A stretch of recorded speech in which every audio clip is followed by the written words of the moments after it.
주님의 은혜가 함께 하시기를 축복합니다. 네, 오늘 옛사람을 벗어버리고 새사람을 입으라. 23번째 시간인데 십자가로 사는 삶, 이런 제목으로 오늘 말씀 나누도록 하겠습니다. 지난주에 우리가 패러다임의 전환이 중요하다라고 하면서 하나님 얼굴을 구하는 삶에 대해서 다뤘어요. 음, 하나님 얼굴을 구하는 삶을 살 때에 하나님 임재하셔서 거기 놀라운 승리가 있다.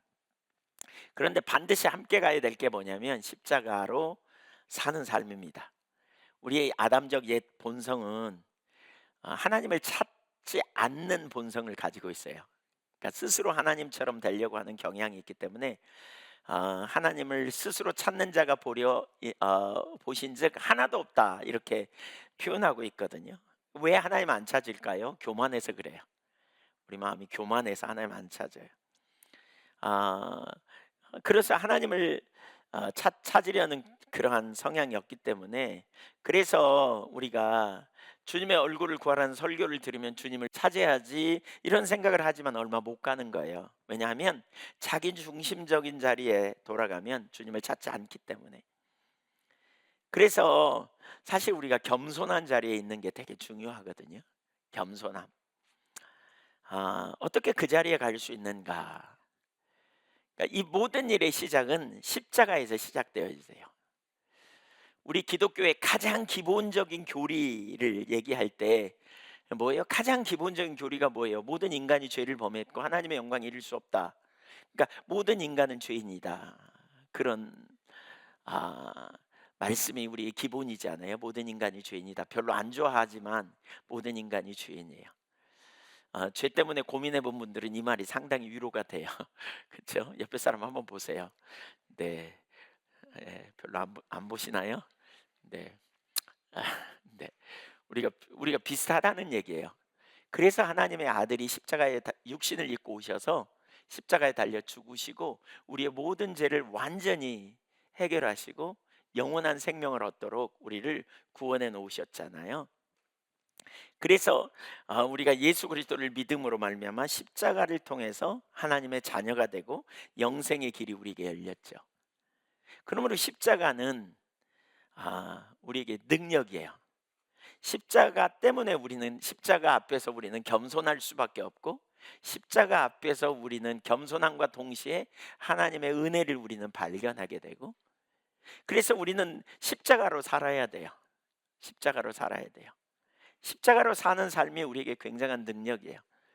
그래서 십자가는 하나님의 능력이요 지혜다, 그렇게 표현하잖아요. 예수 믿는 자들에게는 하나님의 능력이요 하나님의 지혜다. 고린도전서 1장에 보면 멸망하는 자들은 미련한 것이지만 우리에게는 구원을 얻는 우리에게는 하나님의 능력이요 지혜다, 이렇게 표현해요. 고린도전서 1장 18절에. 자, 십자가로 사는 삶을 제가 정리하다 보니까 43페이지나 정리되더라고요. 세 가지를 볼 수 있는데, 첫째는 우리는 매 순간마다 십자가를 의지해야 합니다. 두 번째로는 십자가로 살기 위한 과정, 세 번째로는 십자가로 사는 삶의 결과. 43페이지를 제가 설교문을 들고 섰어요.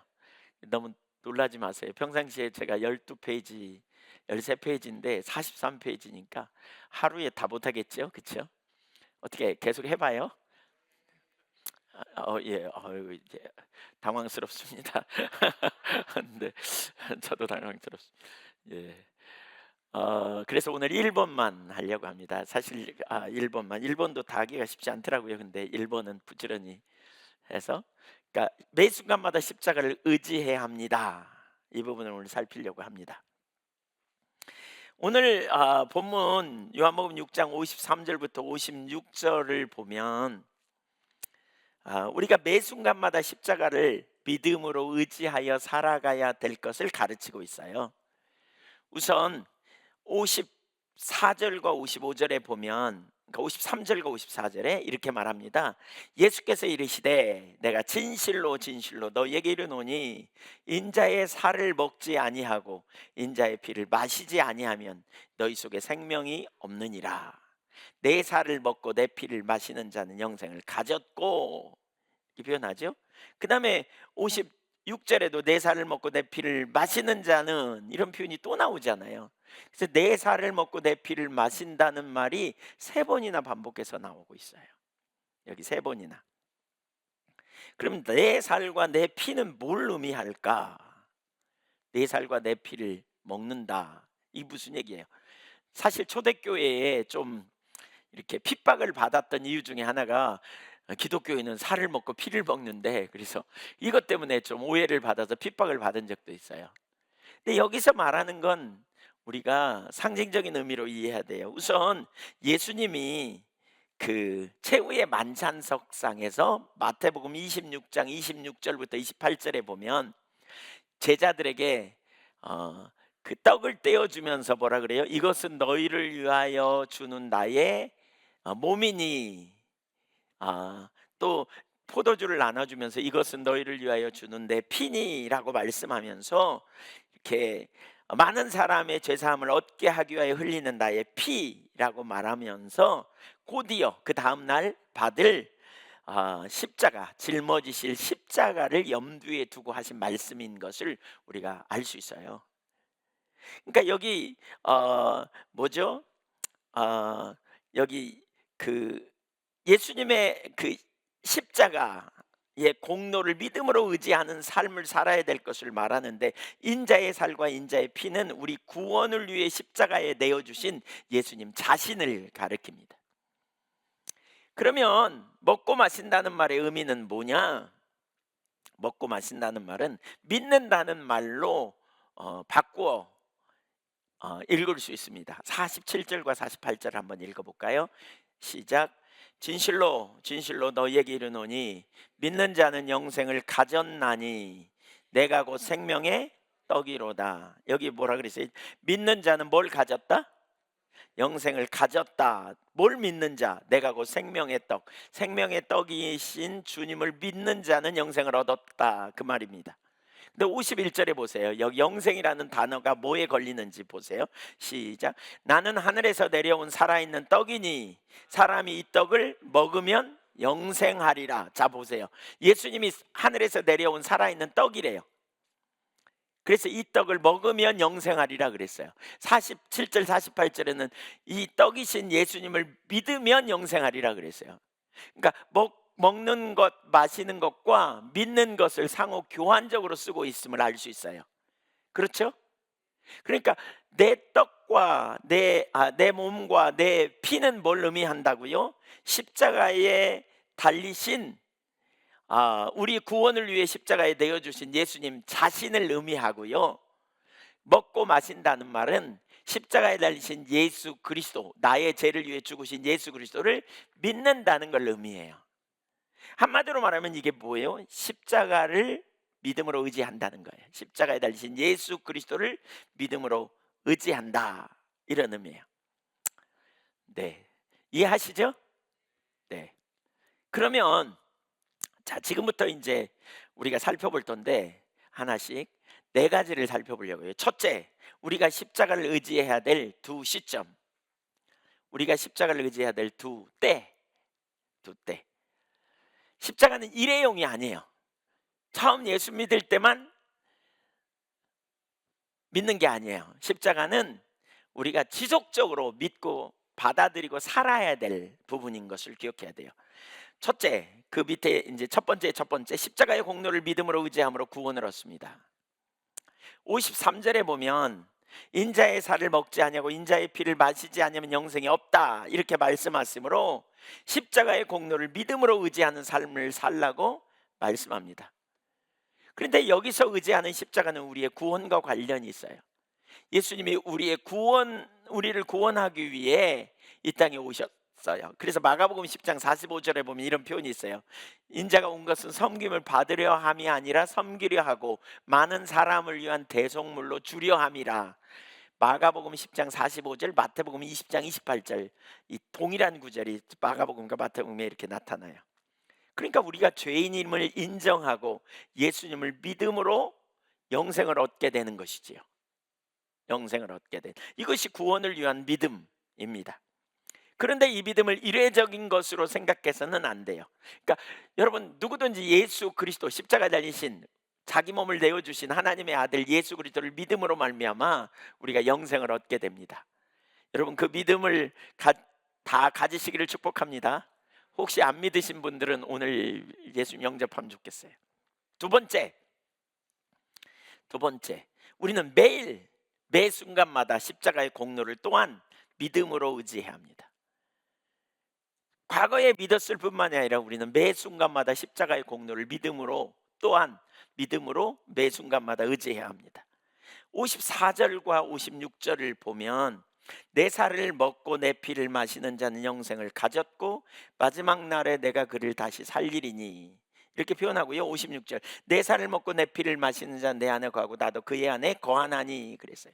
54절과 56절에 나오는 먹고 마신다는 동사는 여기 헬라어 원어를 보면 우리말이나 영어 성경에는 잘 그렇게 번역이 명쾌하게 안 돼 있더라고요. 근데 헬라어 원어는 분명하게 뭘로 나오냐면 현재형으로 나옵니다. 현재형으로. 예, 문법적으로. 그러니까 53절은 과거였고요. 54절과 56절은 현재형으로 나와요. 그러니까 매일 의지해야 한다는 거예요. 우리는 구원을 위해 십자가에서 이루신 일, 다른 말로 말하면 십자가에 달리신 예수님을 매 순간마다 믿음으로 의지하고 살아야 한다는 거예요. 그때 하나님과 친밀한 교제 가운데 살 것이다. 56절에 보면 그런 거죠. 54절에 매번 의지하는, 내 살을 매일 먹고 내 피를 매일 마시는 자는, 이런 의미예요. 그러니까 십자가에 달리신 예수를 매일 의지하는 자는 영생을 가졌고, 그런 자들이 마지막 날에 주님에 의하여 주님이 다시 살리게 될 것이다, 이런 표현이고요. 56절에 보면 내 살을 먹고 내 피를 마시는 자는 내가 그 안에 거하고 그가 내 안에 거하나니, 이게 친밀한 교제 안에 있게 될 거다, 이렇게 말하고 있는 거예요. 여기에 친밀한 교제가 있어요. 주님이 우리 안에, 우리가 주님 안에 거하는 삶에 친밀한 교제가 있어요. 그러니까 십자가를 우리는 처음 예수 믿을 때만 믿는 게 아니고 매번 믿고 의지해야 된다라는 거예요. 아멘. 두 번째, 왜 우리가 매 순간마다 십자가의 공로를 의지해야 할까요? 우리가 매일 십자가를 의지해야 될 이유는 여기에 있어요. 그러니까 우선 십자가에서 우리는 예수님과 함께 연합하여 우리 옛사람이 못 박혔다는 것을 알아요. 로마서 6장 6절에 보면 우리 옛사람이 예수와 함께 십자가에 못 박힌 것은 죄의 몸이 죽어 다시는 우리가 죄에게 종노릇하지 아니하리 함이라. 그래서 예수와 함께 죽고 예수와 함께 살았어요. 로마서 6장 10절에 보면 이것을 이렇게 말해요. 그가 죽으심은, 그가 누구예요? 예수님이요. 예수님이 죽으심은 죄에 대하여 단번에 죽으심이요, 그가 살아계심은 부활하신 거죠. 부활 이후에 계속 살아계심은 하나님께 대해 살아계심이니, 이와 같이 11절에 이와 같이 너희도 너희 자신을 죄에 대하여는 죽은 자요 그리스도 예수 안에서 하나님께 대하여는 살아있는 자로 여길지어다 그랬어요. 그러니까 예수님에게서 이루어진 일이 우리에게 진리라는 거죠. 제가 이런 표현을 우리가 이전에 나눴어요. 믿음의 근거 세 가지를 나눈 걸 기억하세요? 믿음의 근거 첫 번째는 뭐라고요? 하나님이 행하신 일, 하나님이 이루어 놓은 일, 그러니까 주님이 이루어 놓으신 일, 그게 뭐예요? 우리를 위해 이루어 놓으신 일, 우리의 삶에 일어난 일, 그게 뭐라? 진리고요. 그 진리를 우리가 믿음으로 받아들이는 거예요. 두 번째는 뭐예요? 그랬어요? 하나님의 약속, 미래에 대한 약속을 신뢰하는 것. 그 다음에 세 번째는 뭐냐? 하나님의 성품에 기초해서 우리가 믿는다 그랬어요. 자, 그러면 잘 보세요. 하나님이 과거에 이루어 놓으신 일이 뭐라고요? 우리는 죄에 대하여 뭐 했다? 죽었고, 누구에 대해 살았다?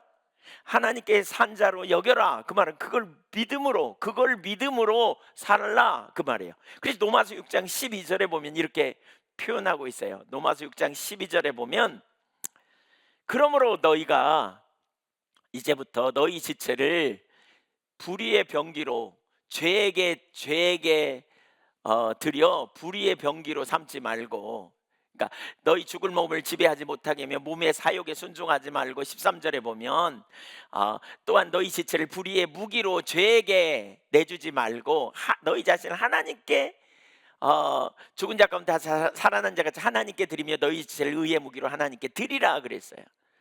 그러니까 이거에 간주해서 이 삶을 살라는 거예요. 그러면 이 삶이 쉬워요, 어려워요? 네. 솔직히 얘기하세요. 쉬워요, 어려워요? 어려워요. 예. 무슨 문제예요? 안 되는 건 주님이 이루어 놓으신 일이 가짜예요, 진짜예요? 진짜인데 왜 어려워요? 왜 안 될까요? 왜 안 돼요? 뭐가 문제예요? 진리가, 이루어 놓으신 진리가 내 삶에 실제처럼 안 느껴져서 그래요. 그래서 되게 중요한 게, 여기 우리가 하나님을 찾아야 될 이유가 거기 있어요. 하나님이 인식되어질 때 이루어진 진리의 기초에서 믿음으로 우리가 반응해 나가는 거거든요. 사실 성경에 이렇게 가르치는 예들이 되게 많아요. 예를 들면 갈라디아서 5장 16절 17절에도 여러분 아시는 바와 같이 육체의 소욕이 성령을 거스리고 성령의 소욕이 육체를 거스린다. 이 둘이 서로 따라가지 못하게 하므로 그러므로 너희는 성령을 쫓아 행하라, 이렇게 말하잖아요. 그러면서 육체의 소욕을 따라가면 육체의 열매를 맺는다. 19절부터 21절까지. 그다음에 성령을 쫓아가면 성령의 열매를 맺는다. 22절, 23절 성령의 9가지 열매에 대해서 말하면서 24절에 보면 그렇게 살 수 있는 비결을 이렇게 말해요. 뭐라고 하냐? 하나님이 이루어 놓으신 일이죠. 그리스도, 읽어볼까요? 시작. 그리스도 예수의 사람들은 육체와 함께 그 정욕과 탐심을 십자가에 못 박았느니라. 십자가에 이미 뭐한 자? 못 박은 자라는 거예요. 그래서 25절에 보면 성령의 능력으로 너희가 삶을 얻었으니까 성령으로 또한 행할 것이다. 행해야 된다. 너희가 성령으로 삶을 얻었으니까 성령과 보조를 맞춰서 살아가라, 이렇게 말하고 있어요. 그러니까 우리가 잘 기억해야 돼요, 여러분. 이루어 놓으신 일이 우리 믿음의 근거라니까요. 근데 그 믿음이 왜 실제가 안 될까요? 사실 되게 중요한 게요, 우리가 하나님을 지속적으로 찾고 친밀한 교제 안에 있어야 이루어진 진리가 우리 가운데 사실이라는 걸 깨닫고 우리가 믿음으로 반응하게 돼요. 그렇지 않으면 다 추상적, 머릿속에 있는 진리의 이론에 불과해요. 머릿속에 있는 이론에 불과해요. 그래서 한편으로 우리가 주님을 찾아야 돼. 십자가에 다 이루셨어요. 십자가에서 저와 여러분의 죄와 허물을 다 못 박으시고 우리 옛사람이 못 박힌 줄 믿으시기 바랍니다. 요한복음 19장 30절에 보면 이렇게 말해요. 예수께서 신 포도를 받으신 후에 이르시되 다 이루었다 하시고 머리를 숙이니 영혼이 떠나가시니라. 다 이루었어요. 다 이루어졌어요. 어디서요? 십자가에서요. 그런데 문제는 그럼에도 우리는 여전히 죄를 짓고 있다는 거예요. 그럼에도 죄를 안 지어야 될 것 같은데 죄를 짓고 있단 말이에요. 예.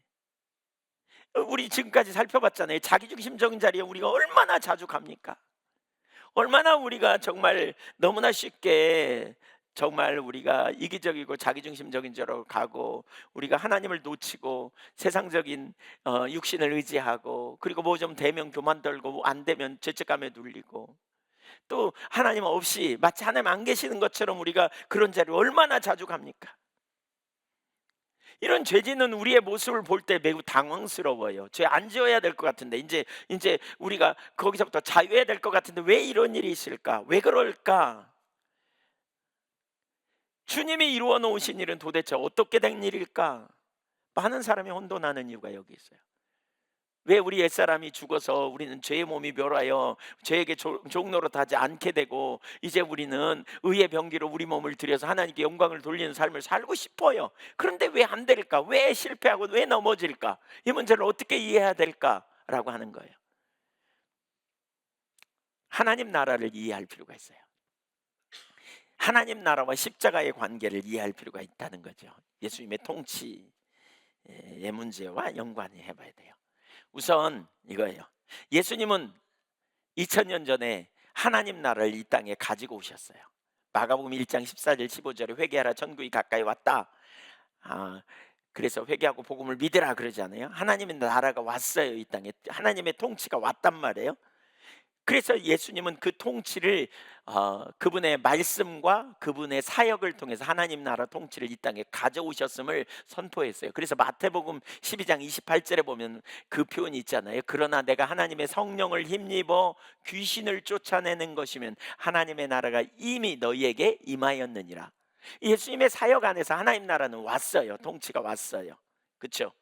그리고 예수님이 십자가에 친히 모든 저주를 담당하시고 짊어지심으로 이제 우리가 십자가의 공로를 의지하여 우리에게 우리와 하나님 사이에 막힌 담을 헐어내셔서 우리 모두가 하나님의 자녀가 되고 우리 모두가 하나님 나라에 속하는 자리로 들어가게 되었어요. 그 하나님 나라가 왔고 우리는 하나님 나라에 속했어요. 그러면 끝이 아닌가? 라고 생각하기 쉬운데, 근데 예수님께서 하나님의 나라를 우리에게 계속 구하라고 또한 가르쳐요. 마태복음 6장 10절에 보면 주기도문이 나오는데요, 거기에 이런 표현이 있죠. 나라에 임하시옵고 나라가 임하시옵고, 그런 표현이 있죠. 이 말은 다이 킹덤 컴, 당신의 나라가 임하기를 원합니다, 이런 기도예요. 이렇게 기도하래. 하나님 나라를 위해 기도하래.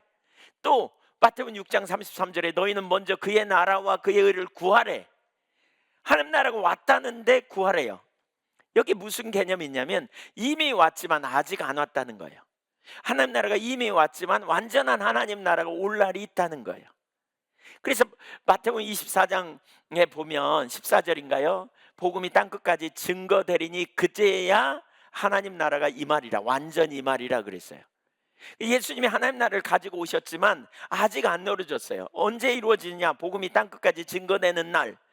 다른 표현으로 말하면 마태복음 24장 3절에 보면 그날이 언제냐면 예수님의 재림과 관련돼 있고요, 또 죽은 자의 부활과 관련돼 있어요. 그러니까 예수님은 아직 안 오셨잖아요. 재림 안 하셨잖아요. 죽은 자가 부활 아직 안 했잖아요. 그렇죠? 예수님은 잠자는 자들의 첫 열매로 부활하셨지만 예수 믿는 자들도 다 부활할 거라고 말했는데 그날이 아직 안 왔거든요. 그러니까 우리는 이 세대 언저리에 살고 있는 거예요, 지금. 그리고 우리가 할 일은 뭐예요? 복음을 전하는 일이에요. 하나님의 나라가 이 땅에 임하기를 우리는 사모하고 그 일들이 이루어지기를 우리는 계속 구하는 자리로 가야 돼요. 예수님께 섬기는 종으로 처음에 오셔서 구속을 이루셨고 하나님과 친밀함, 하나님과 부모와 자녀의 관계를 회복하는 일을 이루셨어요. 그런데 말이에요, 우리 옛사람은 죽었지만 우리는 여전히 몸 안에 있다는 거예요. 몸 안에. 로마서 8장에 보면 몸의 구속을 기다린다라는 표현을 해요. 우리는 몸의 구속을 기다리는 자예요. 그 몸의 구속은 언제 이루어지느냐? 예수님의 재림 때, 즉 오는 세대에 완전히 우리 몸이 구속을 이루어 신령한 몸으로 변화돼요. 그래서 고린도전서 15장 42절부터 44절까지 보면 부활의 때에 무슨 일이 벌어졌는가? 약한 것으로 심고 강한 것으로 다시 살고, 속된 것으로 심고 거룩한 것으로 다시 살고, 그렇게 얘기하다가 육의 몸이 있은즉 신령한 몸이 있느니라. 육의 몸으로 심고 신령한 몸으로 살아난다 그랬어요. 신령한 몸은 무슨 얘기냐? 육의 몸과 신령한 몸을 대비해서, 신령한 몸은 뭐냐? 더 이상 육체의 욕망의 작동을 받지 않아도 되는 완전한 성령의 통치 가운데 들어가는 몸, 완전한 성령의 통치 가운데 있는 몸. 뭐예요? 그날에는 이런 말 안 할 거예요. 자기를 부인하라 이런 말 할 필요가 없어요. 그날에는 성령을 쫓아 행하라 할 필요가 없어요. 왜냐하면 성령의 완전한 통치 가운데 들어가니까. 그날엔 옛사람을 벗어버리라 이런 말 할 필요가 없어요. 왜냐하면 우리는 완전히 새 사람의 몸으로 변화될 거니까. 그날이 오기를 사모하십니까? 네, 완전한 하나님 나라를 우리는 사모하는 거예요. 근데 아직 그 몸의 구속이 이루어지지 않았어요. 그러므로 우리가 십자가를 붙들어야 한다는 거예요. 우리의 시민권은 오는 세대 완전한 하나님 나라에 속해 있어요. 빌립보서 3장 20절에 우리의 시민권은 하늘에 있다. 그 말이 뭐냐? 오는 세대에 속해 있다는 말이에요. 그러나 우리는 여전히 이 세대에, 아직 그리스도가 재림하기 이전 이 세대에 우리는 살고 있어요. 그래서 이 세대에 영향력이 있어요. 옛사람이 못 바뀌었지만 그 영향력은 여전히 구속을 기다리는 우리 몸에 역사한다는 사실을 우리가 기억해야 돼요. 여전히 우리 몸 안에 역사하는 일이 일어나고 있다는 걸 기억해야 돼요.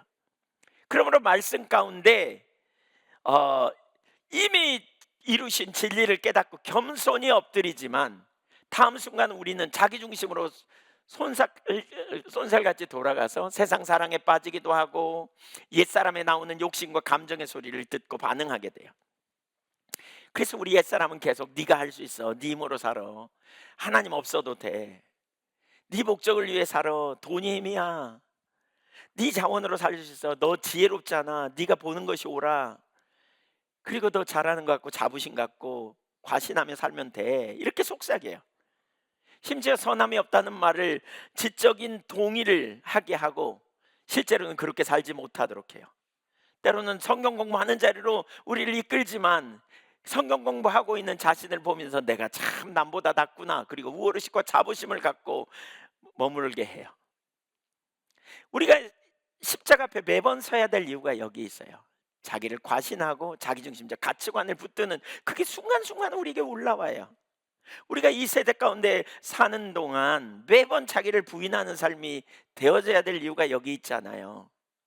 여러분, 우리도 모르는 순간에 제가 목회자로서도 어떤 때 보면 그래요. 우리 그리스도인들 사실 그러거든요. 우리 안에 자기가 자기를 세우려고 하는, 하나님이 비전을 주셔서 제가 목회자로 설 때에도 어떤 때는 제가 제 힘으로 교회를 세워보기 위해서 애쓸 때가 있어요.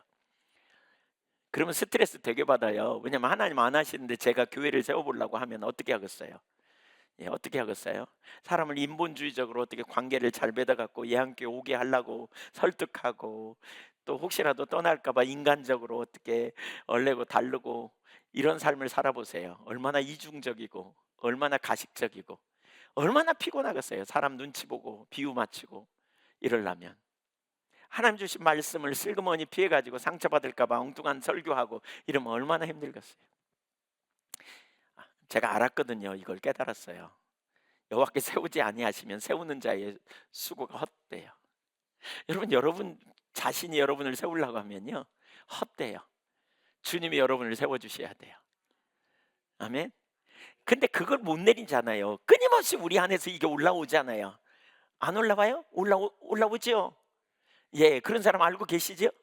네, 끊임없이 올라오잖아요. 내가 나를 세우려고 그냥 자기를 부인한다 그러면서 금방 자기를 높이려고 그러고, 사람 앞에서 나를 어떻게 포장하고 나를 드러내려고 그러고, 우리가 이게 얼마나 우리 속의 본성인가. 안 하려고 그랬는데, 또 주님의 은혜로 우리가 구원받고 주님의 은혜로 우리가 변화되고 우리가 새롭게 될 텐데, 이렇게 고백해놓고도 또 내가 하려고 그러죠. 내가 그냥 어떻게든지 하나님을 감동 먹여가지고, 그냥 하나님이 내 열심에 감동 먹어서 나에게 안 주고는 못 배기게 만들, 이런. 네, 엄청 착각하는 거죠. 옛사람이 그 짓을 끊임없이 우리에게 하죠. 끊임없이. 자기를 부인하는 거 어떻게 가능할까요? 이거 어떻게? 십자가로 사는 삶의 실제, 십자가가 선포하는 메시지를 들어야 돼요. 지금부터 이제 두 가지를 나누려고 하는데요. 첫째는, 그러니까 세 번째예요. 그게 십자가 앞에 나아가 십자가가 선포하는 메시지를 들어야 합니다. 십자가 앞에 나아가 십자가가 선포하는 메시지를 들으십시오. 십자가 선포하는, 우리는 매 순간 십자가 앞에 서야 돼요. 자기를 부인하는 삶을 살기 위해 십자가 앞에 서는 일이 되어져야 돼요. 십자가는 우리에게 진리를 선포해요. 왜 십자가 앞에 서라고 하셨는지 아시겠어요?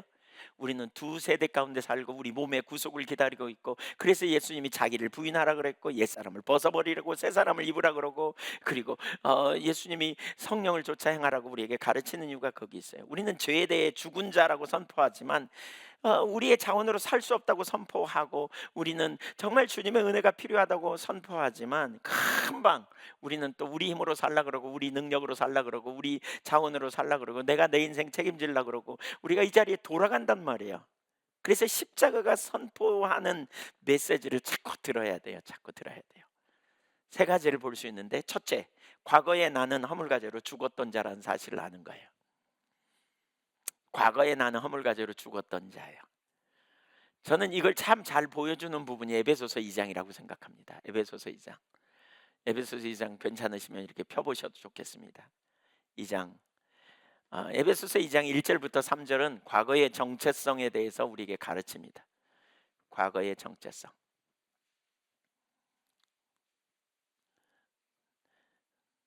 1절부터 3절을 같이 읽어볼까요? 그는 허물과 죄로 죽었던 너희를 살리셨도다. 그때 너희는 그 가운데서 행하여 이 세상 풍조를 따르고 공중의 권세 잡은 자를 따랐으니 곧 지금 불순종의 아들들 가운데 역사하는 영이라. 전에는 우리도 다 그 가운데서 우리 육체의 욕심을 따라 지내며 육체와 마음에 원하는 것을 하여 다른 이들과 같이 본질상 진노의 자녀이었더니, 이게 우리의 과거의 정체성이에요. 허물과 죄로 죽었었던 때, 죽었었다. 죄로 죽었어요. 사망 선언을 받은 자. 근데 그때 무슨 일을 했느냐? 세상 풍속을 따랐어요.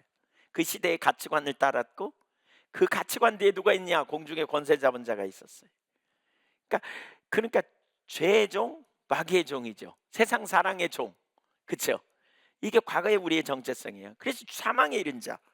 그러면서 그때 특징이 뭐냐? 마음과 육체에 원하는 욕망을 따라가는 거예요. 육체의 욕심을 따라 지내고 육체와 마음에 원하는 대로 하는 거예요. 그러니까 하나님 없는 삶이죠. 그래서 본질상 본질상 진노의 자녀, 하나님의 심판 아래 놓여 있는 상태, 이게 우리의 과거의 상태였다는 거예요. 우리가 왜 예수님이 십자가를 지셔야 됐느냐? 왜 예수님이 십자가에 달리셨느냐? 바로 이러한 우리를 구원하기 위해서 십자가를 지신 거라는 거예요. 십자가는 모든 인류를 고발해요. 왜 하나님의 아들이 십자가를 지셔야 했느냐? 모든 인간이 죄를 범했기 때문에.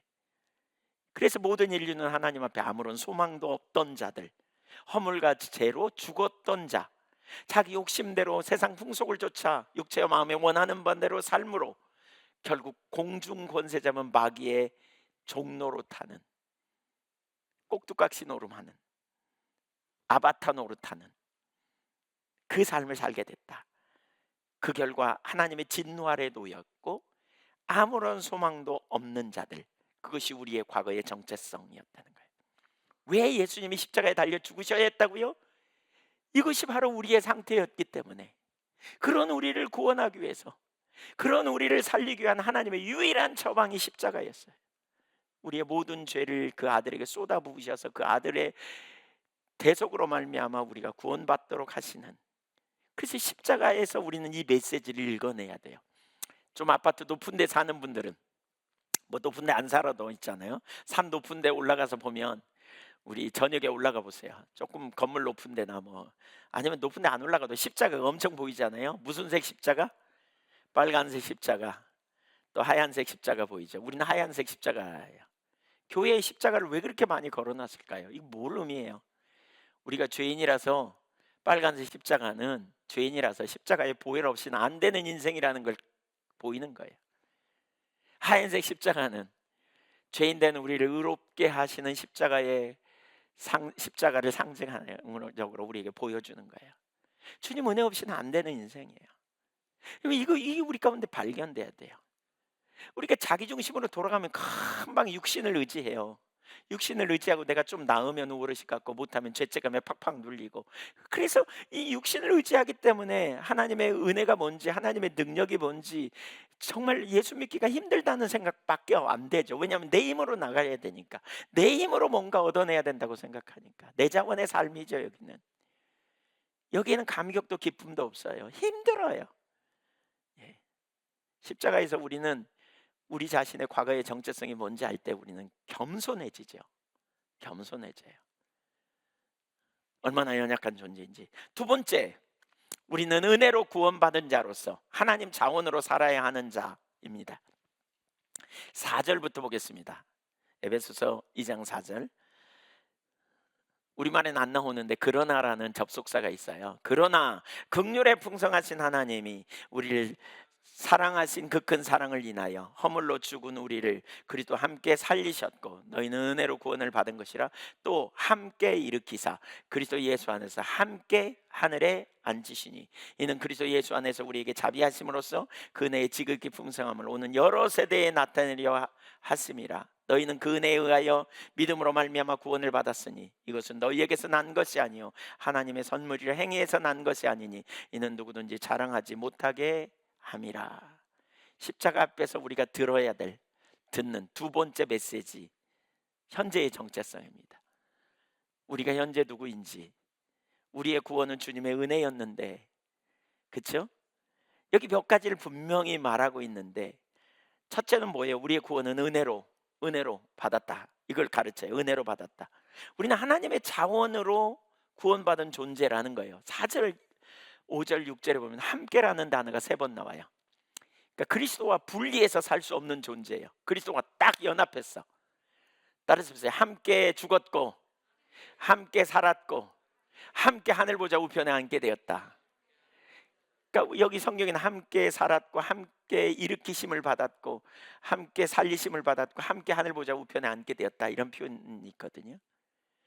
그러니까 우리가 부활했을 뿐만 아니라 그리스도와 함께 그리스도께서 우리를 계속 살리시는 은혜로 말미암아 살게 되고요. 결국 우리의 그 신분이 어디에 있느냐? 하늘에 있다. 하늘 보좌 우편에 예수님과 함께 앉게 되었다. 제가 꽤 오랫동안 기도했던 것 중에 하나가 이 기도입니다. 주님과 함께 보좌 우편에 앉게 되었다는 의미가 뭔지 저에게 깨닫게 해달라고 많이 기도했습니다. 근데 요즘 조금 더 보여요. 주님과 함께 주님의 보좌 우편에 우리가 앉게 되었다. 이게 뭐예요? 여러분, 주님이 누구예요? 예수님이 누구예요? 하나님의 아들이세요. 시편 110편 1절에 보면 하나님의 통치권을 위임받아서 원수를 발등상 삼기까지 보좌 우편에 앉아 있는 분이세요. 그분은 만유의 상속자예요. 온 우주 만물을 그분은 다스리는 통치자예요. 주권자예요. 그분이 나를 위해서 육신을 입고 오셨을 뿐만 아니라 나의 모든 죄를 십자가에서 처리하시고 부활하셔서 하나님 보좌 우편에 앉아서 나와 함께 하늘 보좌 우편의 권세자로 앉게 되셨어요. 통치권을 위임받아서 왕노릇 하시는, 우리는 그분과 함께 그 자리에 앉게 되었어요. 그래서 우리가 얼마나 놀라운 신분을 가졌는가를 생각해 봐야 돼요. 요한복음 1장 12절에 보면 영접하는 자 곧 그 이름을 믿는 자들에게는 하나님의 자녀가 되는 뭘 가졌다? 권세를 가졌다는 거예요. 여러분, 우리는 권세를 가진 자예요. 예수님이 왕이세요. 우리는 예수님 안에서 하나님과 함께 유업을 누리는 상속자라는 거예요. 로마서 8장에 보면 8장 18절에 보면 우리는 하나님과 함께한 공동 상속자라고 말하고 있어요. 예수님 안에서 우리는 하나님의 유업을 받은 자요. 예수님 안에서 우리는 하나님의 통치 아래 들어간 자가 되었어요. 우리가 얼마나 놀라운 신분을 가졌는지. 원수 마귀는 우리를 해방할 수 없어요. 우리는 하나님의 자녀예요. 그래서 우리는 믿음으로 선포할 때에 악한 자가 떠나갈 수밖에 없다는 사실을 기억해야 돼요. 이런 찬양 있잖아요. 예수님 권세, 예수님 권세, 예수님 권세, 내 권세, 그러잖아요. 예수님의 권세가 어떻게 내 권세냐? 예수님과 함께 우리가 연합되어 있기 때문에 그래요. 너희가 내 이름으로 구하라, 그러면 내가 들으리라 그랬어요. 우리가 예수 이름으로 선포할 때 악한 원수 마귀가 떠나갈 수밖에 없다는 걸 기억하십시오. 예수 이름으로 선포할 때 하나님이 우리의 기도를 들으시고 응답하시며 놀라운 역사를 이루십니다. 이 권세가 우리에게 있어요. 우리가 하늘에 속한 자예요. 우리는 하나님께 있어요. 주님이 이루어 놓으신 진리예요. 우리는 그 믿음의 기초에서 가야 돼요. 나는 하나님이 기억했다가 잊어버렸다가 놓았다가 뭐 이런 존재가 아니에요. 우리는 주님의 사랑받는 아들이고 우리는 예수 그리스도와 함께 연합되어져서 그분의 권세가 곧 우리의 권세라는 사실을 기억해야 돼요. 그래서 우리가 믿음으로 선포하는 거예요. 믿음으로 원수 마귀를 향해 선포하고 악한 자를 향해 선포하고 혼돈을 향해 선포하고 눌림을 향해 선포하고 두려움을 향해 선포하고 대적하며 우리는 믿음으로 행하는 거예요. 주님이 우리의 능력이시기 때문에.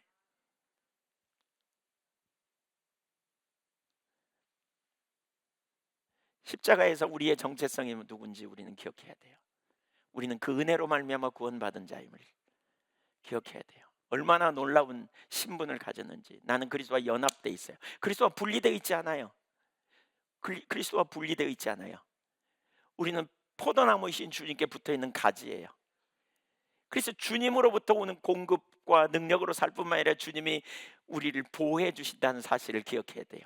포도나무가 가지를 보호하는 것처럼, 가지를 공급하는 것처럼 그것이 우리와 주님과의 관계인 것을 기억할 필요가 있어요. 우리가 아무리 힘들고 어려운 상황이라도 하나님이 우리를 혼자 두지 않아요. 그래서 세상 끝날까지 내가 너희와 함께 있으리라 그러셨어요. 그분이 누구예요? 하늘과 땅의 모든 권세를 가지신 주님이세요. 우리가 그분과 연합되어 있음을 기억하십시오. 우리는 하늘에 속한 자예요. 우리에게는 그 권세가 있음을 기억하세요. 우리가 비록 세상 사람과 별반 다를 것 같고 어쩌면 훨씬 못한 것 같고 훨씬 내놓을 것도 없는 존재 같지만, 그러나 우리가 하나님 앞에서 얼마나 위대한 존재인가를 십자가는 우리에게 가르쳐요. 우리는 연합됐어요. 예수님과 하늘 보좌 우편에 앉아서 왕노릇 하세요. 대적을 멸하시고 악의 권세를 파하시고 깨뜨리시고 놀라운 승리를 이루시는 주님. 그래서 십자가는 멸망하는 자들에게는 미련한 것이지만 구원을 얻는 우리에게는 하나님의 능력이요 하나님의 지혜가 된다. 고린도전서 1장 18절에 그렇게 고백하고 있는 거죠. 십자가가 우리의 능력이요 우리의 지혜예요. 믿으십니까?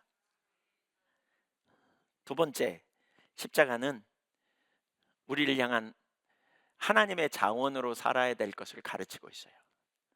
십자가가 주시는 메시지 뭐예요? 8절 9절에 보면 너희는 그 은혜를 인하여 믿음으로 말미암아 구원을 얻었나니 행위에서 난 것이 아니요 자랑할지 못하게 하리 하심이라 그랬어요. 십자가는 은혜라는 사실을 우리로 가르치고요, 은혜로, 그리고 자랑할 게 없다는 걸 가르쳐요. 나의 구원이 오직 주님의 은혜임을 분명히 알게 되면 우리는 자신에 대해 자랑할 것이 없다는 것을 압니다. 하나님은 우리가 자랑할 것이 없음을 알기 원하십니다. 십자가 그것을 분명히 가르칩니다. 그래서 이 사실을 분명히 알았던 바울 사도는 그러나 내게는 우리 주 예수 그리스도의 십자가 외에는 결코 자랑할 것이 없으니 라고 갈라디아서 6장 14절에서 말하고 있습니다. 주님의 은혜로 구원받은 자예요. 여러분, 이게 왜 뭐가 문제입니까? 왜 자랑하지 못하게 할까요? 왜 자랑하지 못하게 할까요? 빌립보서 3장에서 바울 사도가 이렇게 말하잖아요. 바울 사도가 자랑할 게 되게 많잖아요. 여기서는 뭐라 그랬어요? 우리 주 예수 그리스도 외에는 십자가 외에는 자랑할 것이 없다 그랬는데, 빌립보서 3장에 보면 어리석은 자들이, 거짓 교사들이 와서 육체의 자랑거리를 막 언급하니까 저들이 그렇다면 나는 저들보다 더 내놓을 게 있다 그러면서 출신 가문 그리고 종교적인 어떤 헌신도를 쭉 얘기하는데, 그 다음에 뭐라 그래요? 내가 이 모든 것을 손해로 여긴다, 해롭게 여긴다, 해롭게 여긴다, 그리고 배설물로 여긴다, 이렇게 표현하거든요. 왜 손해를 여기고 배설물로 여긴다 그럴까요? 왜? 그것을 붙들면 주님을 놓치기 때문에 그래요. 되게 있잖아요, 여러분, 자기를 과신하고 자기의 자랑거리에 초점이 가면 자기의 자랑거리를 바라보면서 자부심을 가지면서 주님의 은혜를 구하는 자리로 못 나가요. 십자가는 우리 속에 선함이 없음을 가르치잖아요. 그래서 누가 필요해요? 예수님이 필요해요. 그런데 자기에 대하여 과신하고 자기에 대한 뭔가 자랑거리를 붙들면 주님을 의지하는 자로 가지 못해요. 그래서 고린도후서 11장에도 그런 부분을 참 잘 다루고 있거든요. 고린도후서 11장을 여러분 전에도 읽어봤지만 하여튼 여러분 좀 읽어보세요. 지금 그거 다 살펴볼 수 없어요. 근데 바울이 거짓 사도들이 자칭 슈퍼사도 라고 이렇게 거짓 사도들이 말하면서 자기들이 어떤 자랑거리를 두루두루 얘기해요. 그러니까 바울 사도가 뭐라고 얘기하냐면, 너희는 나의 어리석은 것을 좀 용납하라. 내가 좀 어리석다. 그러면서 불가불레가 자랑한다, 무익한 것을 자랑한다. 그러면서 그가 어마어마한 것들을 쭉 내세웁니다. 그가 엄청난 희생과 엄청난 어떤 출신 가문과 신앙을 위해 헌신했던 것들을 쭉 얘기해요. 그리고 엄청난 그 삼층천의 세계를 경험한 걸 쭉 얘기해요. 그러면서 뭐라 그러냐? 나의 어리석은 것이다. 그러면서 뭐라 그래요? 나는 약함을 자랑한다. 왜냐하면 내가 약할수록 그리스도를 의지하고 그리스도 안에서 진정한 강함을 경험하기 때문이다. 약할 때 강함 되심, 그 노래가 바로 그거예요. 자기가 연약할수록 그리스도를 의지하고 주님의 은혜로, 주님의 능력으로, 주님을 지혜 삼아 주님 안에서 참된 안식과 소망을 누릴 수 있기 때문에 그렇다는 거예요. 여러분, 이 삶이 되기를 축복합니다. 바울이 빌립보서 1장 고린도전서 1장 26절 이하에 너희 중에 지혜로운 부르심을 받은 자들을 보라. 지혜로운 자가 있나? 문벌 좋은 자가 있나? 능한 자가 있나 보라. 아니다. 하나님은 약한 자를 들어 강한 자를 부끄럽게 하신다. 어떻게요? 예수님이 지혜가 되셔서, 예수님이 의로움이 되시고 거룩함이 되시고, 예수님이 길과 진리와 생명이 되셔서 그 생명 대신 주님의 능력으로 살 때 진정한 강함이 있는 거예요. 그러니까 자기를 자랑하지 않아야 될 이유가 여기 있어요. 우리가 자랑거리에 초점을 두면서, 제가 많이 해봤거든요. 저도 자랑 비슷하게 들어가기 시작하면 하나님이 나를 특별하게 사랑하는 것 같고, 나는 뭐 이제 더 이상 주님 안 구해도 되는 것 같고요, 나는 이만하면 충분한 것 같고요, 나는 날마다 능력이 뒷받침하는 것처럼 여겨지면 교만함 잡으러 쏜살같이 돌아갑니다. 은혜인 걸 깨달아야 돼. 은혜인 걸. 십자가는 그걸 가르쳐요. 너 은혜 아니면 안 돼. 너 은혜가 필요해. 자랑할 자랑거리가 있어? 그 주님의 은혜로 된 거야. 네 자원으로 살 거야? 아니야. 그리스도가 함께 하셨고, 그리스도가 너를 살리셨고, 너를 일으키셨고, 너를 하늘 보좌 우편에 앉게 되었기 때문에 구원받은 거야. 십자가는 이걸 가르쳐요. 그래서 우리는 철저하게 은혜 아니면 안 되는 자임을 발견하고, 그래서 주님 앞에 구하는 거죠. 주님의 일 힘삼는 거죠. 이런 사람은 답답한 일을 당해도 괜찮아요. 왜냐하면 주님이 계시니까요. 문제가 없어도 문제가 많아도 괜찮아요. 왜냐하면 이 문제의 주관자가 주님이심을 아니까요. 뭐가 속히 안 이루어져도 괜찮아요. 왜냐하면 주님이 더 좋은 방향으로 인도하실 걸 알기 때문에요. 우리는 아무런 소망이 없을 때 은혜로 믿음으로 구원받았잖아요. 전적인 능력이잖아요. 바울은 에베소 교회 성도들을 위해 기도하되 믿는 성도들에게 역사하신 하나님의 강력한 능력을 알게 해달라고 그래서 기도했어요. 에베소서 1장 19절에 보면 이렇게 말합니다. 그의 힘의 유력으로 역사하심을 따라 믿는 우리에게 베푸신 능력에 지극히 크심이 어떠한 것을 너희로 알게 하시기를 구하노라. 그 능력이 그리스도 안에서 역사하셨다는 거죠. 그 능력이. 우리가 어떻게 구원받았어요? 우리의 능력이에요? 주님의 능력이에요? 그래서 에베소서 1장 19절에 바울이 그 능력을 알게 해달라고 기도하는 거예요. 한번 같이 읽어보죠. 시작. 그의 힘의 유력으로 역사하심을 따라 믿는 우리에게 베푸신 능력에 지극히 크심이 어떠한 것을 너희로 알게 하시기를 구하노라. 우리 안에 지금 역사하시는 능력이 뭐죠? 구원의 능력이에요. 근데 그 능력으로 우리가 믿게 됐잖아요. 그 능력이 얼마나 큰지 알게 하시기를 구하노라. 그러면서 20절, 그의 능력이 그리스도 안에서 역사하사 죽은 자 가운데서 다시 살리시고 하늘에서 자기의 오른편에 앉으사 모든 통치와 권세와 능력과 주권과 이 세상뿐 아니라 오는 세상에 일컫는 모든 이름 위에 뛰어나게 하시고, 그 능력이 하나님의 크신 긍휼에 기초하여 허물과 죄로 죽은 우리를 살리셨어요. 그 능력이. 그리고 이제 그 능력이 우리를 하나님의 작품으로 만들어 가신다는 거예요. 에베소서 2장 10절에 보세요. 우리는 그가 만드신 바라 그리스도 예수 안에서 선한 일을 위하여 지심을 받은 자니 이 일은 하나님이 전에 예비하사 우리로 그 가운데서 행하게 하려 하심이라. 하나님의 우리 안에서 역사하셔서 우리를 작품으로 빚어가세요. 믿으세요? 우리의 능력이 아니에요. 누가요? 하나님의 능력이, 우리 안에 계시는 능력이. 우리는 믿음으로 살아갈 때 뭘 신뢰하느냐? 바로 그 능력으로 역사하시는 하나님을 신뢰해야 돼요. 그 하나님이 나를 바꾸실 거다. 그 하나님이 내 이 모든 문제로부터 나를 건지실 거다. 이 상황에서 나를 새롭게 빚어가실 거다. 그 주님의 능력을 신뢰하는 거예요. 그래서 그 능력을 알게 해달라고 기도하고 있는 거예요. 빌립보서 1장 6절 같이 읽어볼까요? 너희 안에서 착한 일을 시작하신 이가 그리스도 예수의 날까지 이루실 줄을 우리는 확신하노라. 너희 안에서 착한 일을 시작하신 이가 그리스도 예수의 날까지 이루실 줄을 우리는 확신한다. 우리 속에 착한 일을 시작하시니 하나님이시죠. 그 확신 가운데 거하는. 예레미야 32장 39절 내가 그들에게 한 마음과 한 길을 주어 자기들과 자기 후손의 복을 위하여 항상 나를 경외하게 하고, 하나님이 그 능력을 주시겠다는 거예요. 경외함을. 40절 내가 그들에게 복을 주기 위하여 그들을 떠나지 아니하리라는 영영한 언약을 그들에게 세우고 나를 경외함을 그들의 마음에 두어 나를 떠나지 않게 하고. 바로 하나님의 이 약속을 내가 믿는 거예요. 이렇게 행하실 하나님의 능력을 신뢰하는 게 우리의 믿음이에요. 우리를 구원하심이 주님의 능력이라면 우리를 만들어 가시는 하나님을, 그 능력을 우리가 믿음으로 신뢰하며 살아가는 거예요. 하나님 기쁘시게 하기 원하지만 우리가 얼마나 반복적으로 실패합니까?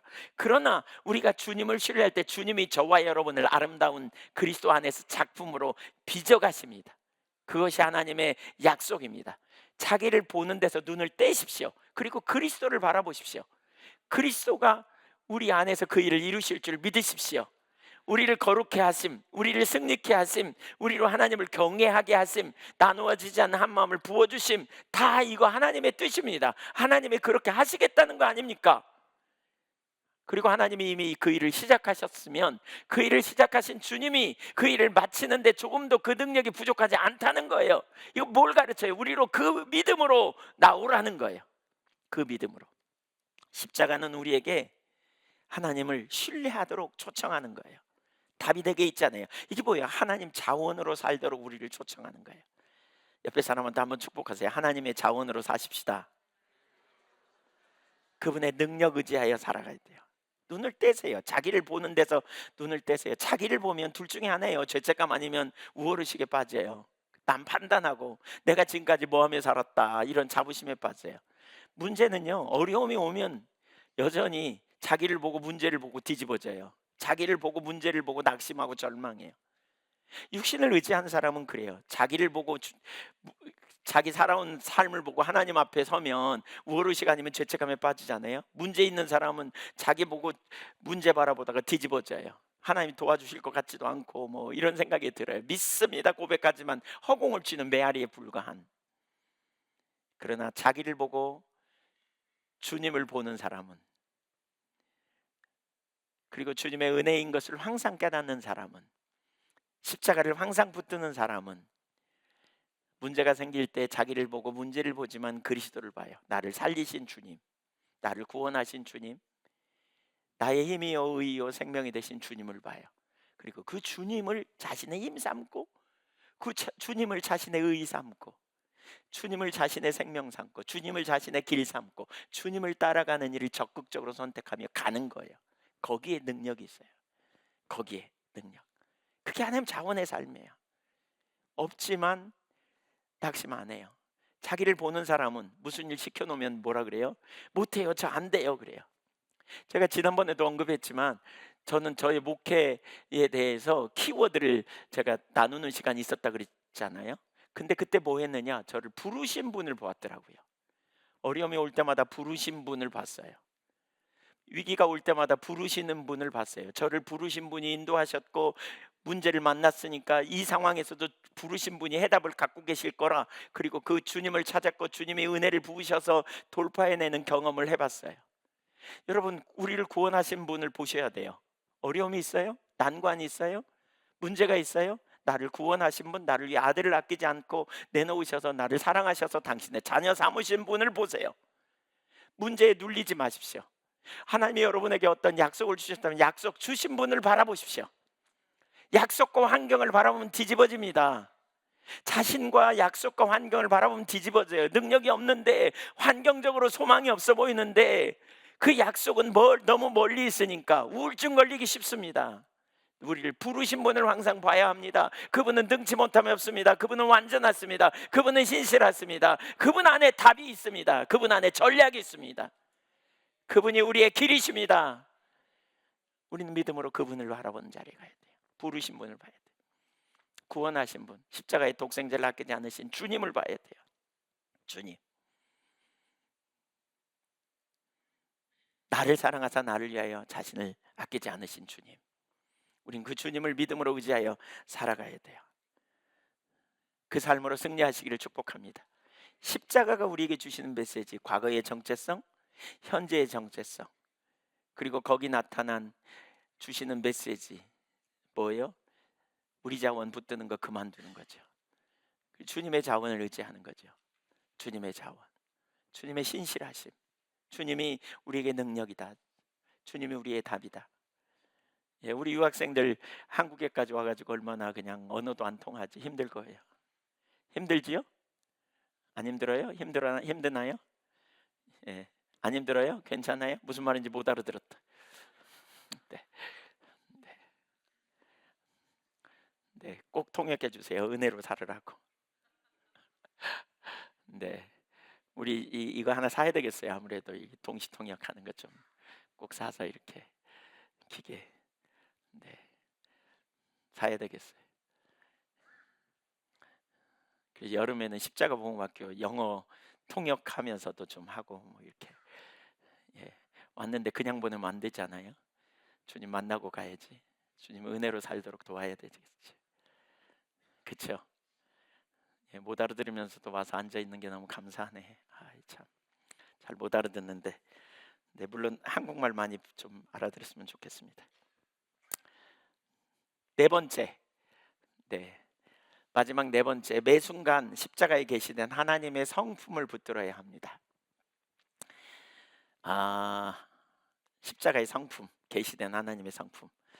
에베소서 2장 4절에 보면 그러나 긍휼에 풍성하신 하나님이 그 큰 사랑을 인하여, 십자가의 동기는 사랑인 거 아세요? 긍휼인 거 아세요? 또 2장 7절에 보면 이렇게 하신 이유가 뭐냐? 그리스도 예수 안에서 우리에게 자비하심으로써 그 은혜의 지극히 풍성함을 오는 여러 세대에 나타내려고. 오는 여러 세대에, 네, 나타내려고. 죄인된 우리와 우주를 창조하신 하나님의 실질적인 접촉점이 십자가에 있어요. 근데 그 십자가를 통해서 우리는 무엇보다 하나님의 성품을 잘 알 수 있어요. 몇 가지만 좀 살펴볼게요. 제가 천천히 해야 되는데 말을. 첫째, 하나님의 사랑이 계시되어 있습니다. 십자가에는 하나님의 사랑이 계시되어 있습니다. 로마서 5장 8절. 네, 십자가에는 놀라운 하나님의 사랑이 계시되어 있습니다. 확증하셨다는 단어를 좀 보십시오. 예수님의 십자가 죽으심의 사건은 우리를 향한 하나님의 사랑의 확증이에요. 여러분이 예수를 믿는다면 하나님이 여러분을 사랑하신다는 사실을 확실히 가지셔도 절대 틀리지 않아요. 그 확신 안에 거하십시오. 우리가 소망 없는 죄인이었다면 나를 구원하기 위해 하나님의 아들이 오셔서 십자가에 대신 달려 죽으시고 나에게 영원한 생명을 주신 것은 엄청난 하나님의 사랑의 확증인 것을 분명히 우리가 붙잡아야 돼요. 갈라디아서 2장 20절 하반절에 보면 이제 내가 육체 가운데 사는 것은 나를 사랑하사 나를 위하여 자기 자신을 버리신 하나님의 아들을 믿는 믿음 안에서 사는 것이라 그랬어요. 우리는 그 믿음 안에서 사는 것. 나를 사랑하사 나를 위하여 자기 자신을 버리셨어요. 하나님의 아들이. 하나님의 아들이. 예, 너무나 놀라운 사랑이시죠. 놀라운 사랑. 어떤 사모님이 탄광지대에서 엄청나게 어렵게 목회를 하시는데 너무 환경적인 어려움을 겪으면서 힘드셔서 하나님 사랑을 알게 해달라고 막 기도했다는 거예요. 울면서. 그때 하나님이 환상을 보여주셨는데 십자가에 달리신 예수님의 모습을 보여주셨대요. 근데 그 십자가에 달리신 예수님의 모습을 위에서 바라본 모습으로 보여주셨대요. 한번 생각해 보세요. 그날 갈보리 언덕에 많은 사람이 예수님 십자가에 달리신 걸 보았을 거거든요. 근데 되게 밑에서 보잖아요. 그렇죠? 사람들은. 그럼 위에서는 누가 봤을까요? 하나님이 보셨겠죠. 하나님이. 십자가의 아들을 아끼지 않고 내어놓으신 하나님께서 보신 것. 그것이 의미하는 바가 뭐예요? 너무너무 놀라운 사랑의 확증을 보여주시는 거예요. 예수님이 십자가에 달리셨을 때에, 그쵸?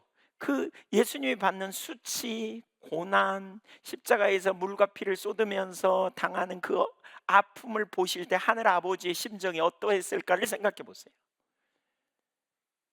예수님이 겟세마네 동산에서 내 아버지 어찌하여 나를 버리십니까? 라고 절규하시는 그 음성을 들은 성부 하나님의 마음은 어땠을까요? 그분은 인격을 가지셨어요. 우리처럼 느끼시고 우리처럼 생각하실 거라는 거죠. 그때 그 심정이 어떻겠어요? 아마 귀를 갈아먹고 고개를 돌리셨을 것 같아요. 사랑하는 독생자, 십자가에 아끼지 않고 내놓으신 사랑. 여러분, 여러분의 자녀를 병원 수술대에 눕혀본 적이 있으신가요? 혹시 그때 마음이 어떻든가요? 여러분의 자녀가 고통당할 때 마음이 어떻든가요? 부모의 심정은 정말 말할 수 없죠. 어떤 우리 교회 지체 중에 한 분이 그러더라고요. 목사님, 남편이 아플 때는 제가 이렇게 안 아팠어요. 아들이 아프니까 너무 힘들더라고요. 이해해야죠. 이해해요. 이게 내리사랑이죠. 그렇죠? 특별히 그 자기 몸에서 난 자녀가 아플 때 얼마나 힘든지. 왜 예수님이 십자가를 지셨을까요? 우리의 죄 때문입니다. 그래서 십자가를 지셨습니다. 그의 찔림은 우리의 죄악을 인함이요 그의 상함은 우리의 허물 때문이라. 그가 채찍에 맞음으로 우리가 나음을 입었다. 십자가에는 나를 향한 완전한 사랑이 계시되어 있어요. 저는 이 십자가를 바라볼 때마다 거기 계시된 완전한 하나님의 사랑에 감격되더라고요. 이걸 깨달은 다음에 환경이 어려울 때 하나님께서 나를 사랑하지 않는 것처럼 느낀 적이 많이 있습니다. 제 뜻대로 되지 않을 때 하나님의 사랑을 의심한 적도 많았습니다. 그러나 어떤 순간 십자가에 계시는 하나님의 사랑을 선명히 깨닫게 되면서 그런 혼돈이 완전히 내려지더라고요. 우리 혼돈 속에서도 십자가를 생각할 때마다 주님의 놀라운 사랑이 거기 계시됨을 보았습니다. 혼돈이 걷히고 기쁨으로 주님을 신뢰하게 되는 십자가에 계시는 사랑, 그분이 나를 사랑하시는데 완전한 길로 인도하지 않겠는가? 가장 좋은 길로 이끌지 아니하시겠는가? 라는 거예요. 우리 지역의 어떤 목사님이 그 아들이 여기 눈이 찢어진 사건을 얘기했는데요. 딸을 둘 낳고 딸이 고등학생일 때 그 늦둥이를 낳는데 3살 때 그 어디 피아노 위에서 밑을 뛰어내리는 일을 하다가 모서리에 있는 그 도란스가 있는데 도란스 모서리에 이게 눈을 찍었대요. 그랬더니 이게 확 흘러내리더라는 거예요.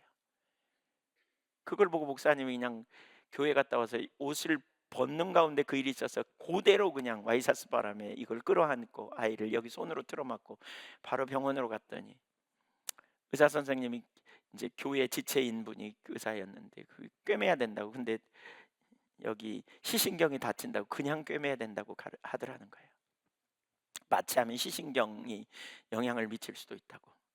그래서 이 아이를 잡고 26바늘인가 뭐 이렇게 꿰맸대요. 생사를. 근데 아빠가 아들을 잡고 있었어요. 사람이 없어가지고 주일날이니까 다 없는데 얼마나 마음이 아프는지 정말 죽을 것 같이 아프더라는 거예요. 찢어질 듯한 마음의 고통, 그 마음 아픔.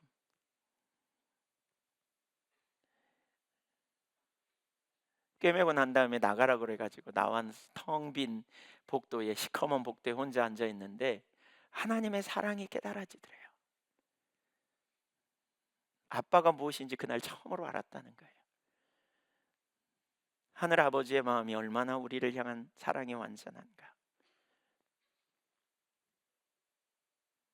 여러분, 주님이 우리를 위해 엄청난 일을 이루셨고 분명하게 그래서 확증하였다고 선포하고 있어요.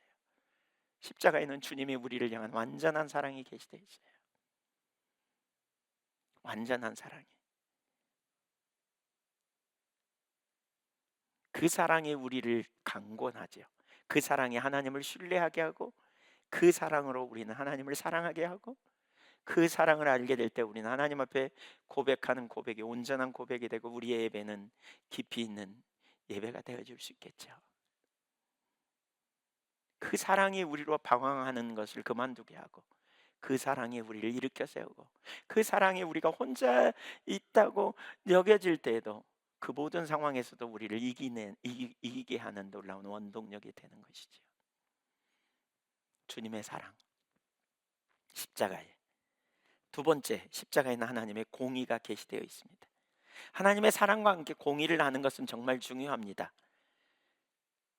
하나님이 죄를 얼마나 싫어하시는지 선명하게 계시되어 있습니다. 하나님이 왜 독생자를 십자가에 못 박아야 하셨습니까? 죄를 몹시 미워하실 뿐만이 아니라 죄와 정반대편에 계시기 때문에 그렇습니다. 죄와 절대로 타협하지 않으십니다. 그래서 우리를 사랑하신 하나님은 우리를 구원하시기 위해 우리의 모든 저주를 그 아들에게 담당시키셨습니다. 그 모든 허물을 쏟아 부으셨습니다. 그래서 예수님은 그 당시에 저주의 형벌이라고, 하나님이 신명기에 말씀하신 것처럼 나무에 달린 자는 저주의 형벌을 받는 것이다 이렇게 말해놓고 그 아들을, 그 저주의 형벌들에 아들을 올려놓으셨어요. 왜 그렇습니까? 모든 인간이 죄를 범하여서 하나님의 영광에 이를 수 없고 그 죄에는 대가가 요구돼요. 그래서 하나님의 사랑은 죄의 저주 아래 있는 우리를 위해 당신의 독생자를 십자가를 지게 하셨어요. 갈라디아 3장 13절에 그리스도께서 우리를 위하여 저주를 받은 바 되사 율법의 저주에서 우리를 속량하셨으니 기록된 바 나무에 달린 자마다 저주 아래 있는 자라 하였습니다. 과거에 제가 예수전도단에 가서 DTS 가서 십자가를 강의하는 일이 있었는데, 그때 한 자매가 아주 혼돈스러워하면서 이런 질문을 했어요. 왜 하나님의 아들이 그렇게 비참하게 죽어야 했는지 너무나 자신은 혼돈스럽습니다, 이런 표현을 했어요. 저는 그 질문에 답해주고요, 그리고 숙소에 와서 가만히 앉아서 생각해 보니까 갑자기 그런 생각이 들었어요. 내가 갈보리 언덕에 그 십자가, 예수님 달리신 십자가 현장에 있었더라면 어땠을까? 그날 점심도 못 먹었을 것 같고요, 너무 비위가 상해가지고 밥도 못 먹었을 것 같고 끔찍해서 저녁에 잠도 잘 못 잤을 것 같아요. 너무나 참혹한 현장에서 생각해 보십시오. 피범벅이 됐을 거예요. 가시관으로 찢어져서 거기서 피가 흐르고 진물이 흐르고 넘어져서 양 발은 다 깨지고 금식 자주 하니까 삐쩍 말라 비틀어졌을 거고, 그리고 십자가에 달릴 때 얼마나 고통스러워서 우구로 붙었을까요? 하나님의 아들다운 모습은 하나도 보이지 않는, 왜 하나님의 아들이 그런 진노를, 그런 저주를, 그런 끔찍한 형벌을 져야 했나요? 그분의 죄 때문인 줄 알았어요. 사람들은 예수님이 말씀하실 때, 예수님이 사역하실 때 많은 사람이 예수님을 따랐어요. 그러나 예수님이 십자가에 지는 순간에 더군다나 저주의 형벌이라고 여겨서 자기의 죄 때문이라고 사람들이 말했어요. 이사야 53장에 그 부분을 예언하고 있잖아요. 그가 찔림은 우리 허물, 우리의 죄악 때문인데 사람들은 말하기를 그가 자기 죄로 인하여 저주를 받았다 이렇게 말한다는 거죠. 그러나 알고 봤더니 저와 여러분이 받아야 될 모든 저주, 하나님이 죄를 너무너무 미워하셔서 죄에는 대가가 따르는데 심판받아야 될 우리의 모든 저주를 하나님이 당신의 아들에게 쏟아 부으시고 우리를 구원해내신 거죠. 그래서 그날 하나님의 아들은 십자가에서 버림받은 존재가 된 것이죠. 이것이 바로 하나님의 공의입니다. 거룩하신 하나님은 죄를 미워하시며 용납하실 수 없으십니다. 하나님 앞에는, 하나님 앞에 죄는 반드시 그 대가를 지불하게 되어 있다는 것입니다. 우리를 사랑하신 하나님은 우리를 구원하시기 위해 아들을 십자가에 못 박으신 것입니다.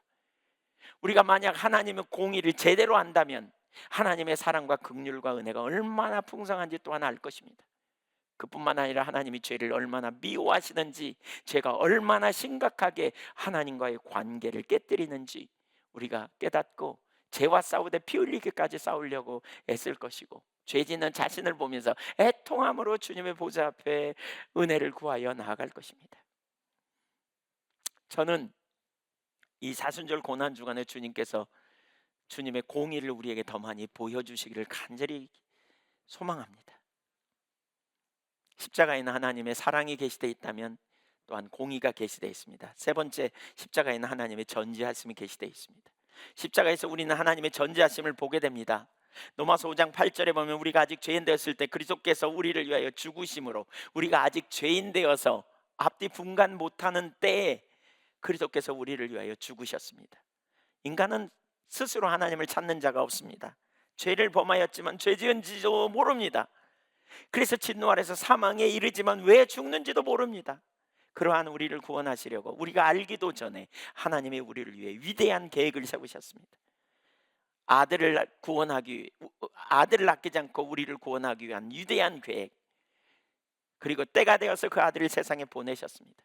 그 아들이 십자가에 달리셨고, 그러나 사람들은 알지 못했습니다. 자기 죄 때문에 죽었다고 생각했습니다. 아무도 진정한 필요를 느끼지 못했습니다. 오늘날 많은 사람도 진정한 필요를 느끼지 못합니다. 예수 왜 믿어야 되는지 모릅니다. 그냥 이론일 뿐입니다. 습관처럼 생각하기도 합니다. 그러나 하나님은 우리의 필요 중에 최고의 필요인 영원한 생명을 위하여, 우리의 구원을 위해 모든 필요를 준비하셨고 그 일을 이루신 것입니다. 우리의 필요를 아셨을 뿐만이 아니라 우리에게 그 놀라운 구원의 역사를 이루어 주셨습니다. 십자가에 있는 하나님의 전지하심이 계시되어 있어요. 모르심이 없어요. 여러분의 상태를 아세요. 여러분의 상황을 아세요. 우리의 문제가 무엇인지 아세요. 우리가 어떤 상황에 있는지 하나님은 다 아세요.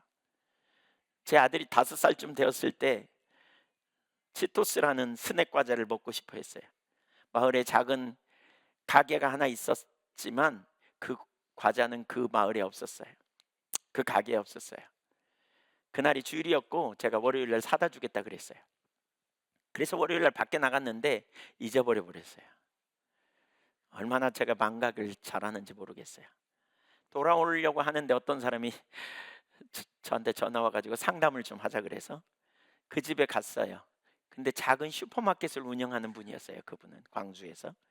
그분과 대화한 후에 집으로 돌아오려고 나와가지고 차를 타고 출발하려는 순간에 그분이 뛰어나오더니 이거 아이들 갖다 주세요 그러면서 과자를 한 상자 넣어줬어요. 아들에게 약속한 치토스였어요. 그때 아들에게 약속했던 일이 제가 생각이 났어요. 제가 이렇게 돌아오면서 어떤 생각이 제 마음에 들었는지 아세요? 너희가 악할지라도 자식에게 좋은 것을 줄 알거든. 하물며 너희 천부께서 좋은 것을 주시지 아니하겠느냐 그래서 제가 좋은 아빠가 되지 못해서 약속하고 잊어버렸는데 하나님은 기억하시고 저희 아들의 그 소원을 하나님이 친히 들어주신 거예요. 다른 과자도 아니에요. 딱 그 과자예요. 하나도 아니고 한 박스를.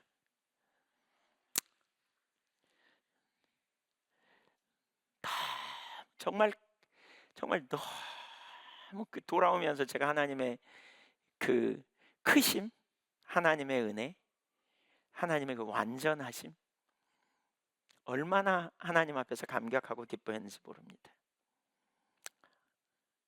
우리는 부족하고 우리는 연약하고 우리는 별 볼 일 없습니다. 약속해도 잊어버립니다. 어제도 제가 전화 드린다고 약속해놓고 두 분이나 대화가 길어지면서 그냥 잊어버려 버렸습니다. 얼마나 우리가 연약한 존재인지 모릅니다. 그러나 하나님은 잊어버리지 않습니다. 하나님은 아십니다. 하나님은 전지하십니다. 저와 여러분은 얼마나 세밀하게 간섭하시고 저와 여러분은 얼마나 세밀하게 돌보시는지 아시겠습니까? 우리가 하나님 앞에서 얼마나 소중한 존재인지 깨달을 수 있기를 축복합니다. 얼마나 귀한 존재인지, 하나님 앞에 우리가 얼마나 소중한 존재인지, 우리가 그 주님의 사랑을, 주님의 은혜를, 주님의 능력을, 주님의 신실하심을 더 알기를 축복합니다. 아멘. 십자가에는 또한 하나님의 전능하심, 또 신실하심, 의로우심, 십자가에는 정말 놀라운 하나님의 은혜가 계시되어 있습니다. 로마서 1장 16절에 내가 복음을 부끄러워하지 아니하노니 이 복음은 모든 믿는 자에게 구원을 주신 하나님의 능력이 됨이라. 먼저 유대인에게도 헬라인에게도다. 이렇게 말합니다. 십자가에는 능력이 계시되어 있어요. 허물과 죄로 죽은 우리를 살리시는 능력, 마귀의 권세를 멸하는 능력, 이 세상 임금을 심판하셨어요. 십자가에서 모든 권세를 꺾어버리셨어요. 세상 임금이 쫓겨났어요. 복음의 능력, 하나님의 능력, 죽은 자를 다시 살리시는 부활의 능력, 저와 여러분을 구원의 어둠에서 빛으로 옮기신 능력, 그 능력으로 저와 여러분을 예수 믿게 하시는 그 능력이 우리 속에 있어요. 그 능력이. 제가 언젠가 너무 힘들었을 때 하나님이 저를 안 사랑하는 것처럼 느껴질 때가 있었어요. 그때 저는 십자가에 계신 하나님과 하나님의 사랑과 신실하심을 보면서, 환경은 보면 안 믿어져요. 환경을 보면 너무 힘들어요. 환경을 보면 하나도 안 될 것 같아. 근데 주님의 이 성품을 묵상하면서 신실하신 하나님, 신실하신 주, 나의 주 하나님은 신실하신 주님. 그 당시에 이 찬양이 유행하던 때도 아니에요. 어디서 제가 어디서 한번 들었어요. 그 앞에는 기억도 안 나. 이 부분만 생각이 나 가지고 한 2시간 동안 이 찬양을 불렀던 적이 있어요. 하나님 신실하십니다. 다 이해할 수 없어도 하나님은 완전하십니다. 여러분 십자가를 보세요. 우리 주님은 완전하세요. 지금 혹시 염려가 되고, 지금 혹시 낙심이 되고, 지금 혹시 혼돈에 있습니까? 십자가를 바라보십시오. 과거의 우리의 상태는 허물가지로 죽었었습니다. 그런 우리를 구원하셔 여기까지 인도하신 하나님의 은혜, 사랑에 감사하고 기뻐하십시오. 그리고 이제 우리는 주님의 자원으로 사시자고요. 십자가에 나타난 주님의 성품을 의지하면서 두려워하지 마세요. 낭망하지 마세요. 자기 아들을 아끼지 않고 내어주신 하나님, 아들을 아끼지 않았다고 말할 때 모든 저주의 형벌을 아들에게 쏟아부으시고 우리를 구원하신 하나님을 생각해 보십시오. 얼마나 놀라운 사랑, 얼마나 놀라운 은혜, 얼마나 놀라운 축복인지, 얼마나 내가 소중한 가치인지, 하나님이 여러분을 소중한 분이라고, 여러분은 소중한 사람이라고 십자가를 통해서 우리에게 말씀해 주고 있는지를 바라보십시오. 이 시간 믿음으로 우리 주님 바라보며 나가기를 원합니다. 같이 우리 기도하겠습니다.